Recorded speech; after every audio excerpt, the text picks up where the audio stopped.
छा नालो आहे साईं?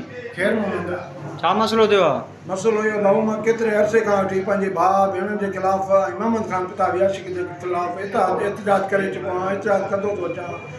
मां SP ऑफिस में कंप्लेन कई, हुनखे 2 महीना थी विया। 3 ॾींहुं मां SP ऑफिस में वियुसि, मुंहिंजे हुननि भाउ खे घुरायो, हुननि ज़बरदस्ती मूंखां सयूं वरितियूं त तुंहिंजो जेको सो भेणनि खे हलणो आहे, भेणनि खे खाराइणो आहे ऐं जेको सो बसि केस ख़तमु, तव्हांजो ठा था कयूं। ज़बरदस्ती हुननि मूंखां सयूं वरितियूं। मूंखे इहो फ़ैसिलो नामंज़ूर आहे। मां छा जूं सयूं हूंदियूं अथनि? जेके तोखे भेणुनि खे खाराइणो आहे, अच्छा, भेणुनि सां माना गुनाहनि जहिड़ा कमु करणा आहिनि। मां हिननि खे चयो मूंखे नामंज़ूर आहे। हुननि मूंखे चयो त न त FIR तोते थींदी, जेल वेंदे, तूं हिते मूंखां ज़बरदस्ती सयूं वरितियूं अथनि।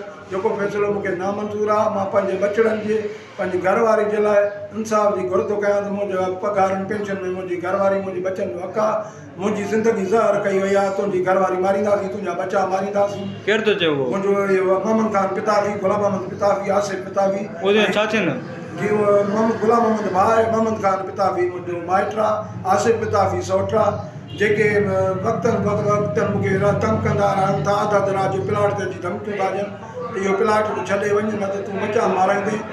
मूंखे तमामु घणो हुननि परेशान कयो आहे। मुंहिंजे बचनि जो हक़ जेको पघार उहे बि खसियो था वञनि केॾीमहिल तव्हांजी भेण जी शादी थियल आहे? भेणनि जूं शादियूं थियूं आहिनि, पर मुंहिंजी घरवारी जी जे मारण जे पोयां पइजी हुन मोहम्मद ख़ान पिताबी सां गॾिजी जेको मुंहिंजा बचा मारे चुका आहिनि। मुंहिंजे नंढड़े इज़हार ॾेई चुका आहिनि। 15 सालनि जी मुंहिंजी नंढड़ी तशदुद करे मारी, मूंखे जेल मोकिलियो मुंहिंजी घरवारी खे।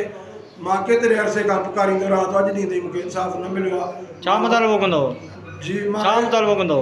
मां इरिगेशन जो मुलाज़िमदार आहियां। मुतालबो छा कंदव SP दादू? मुतालबो मूंखे वज़ीर आला Sindh, chief justice Sindh high court खां SP दादू खां मुतालबो थो कयां।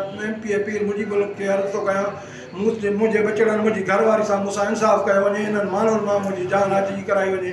मुंहिंजे बचनि जी ज़िंदगी ज़हर करे छॾी अथनि। मां वाटला जूं मानियूं वठी थो खां, मुंहिंजूं पघारूं खायो था वञनि। मुंहिंजा बचड़ा दर पदर, मां खुले आसमान हेठि वेठो आहियां। गर्मियूं अची रहियूं आहिनि, मूं वटि अजो न आहे, मुंहिंजूं पघारूं न आहिनि। मां किथां बचनि खे किथां घर ॾियां, किथां अजो ॾियां?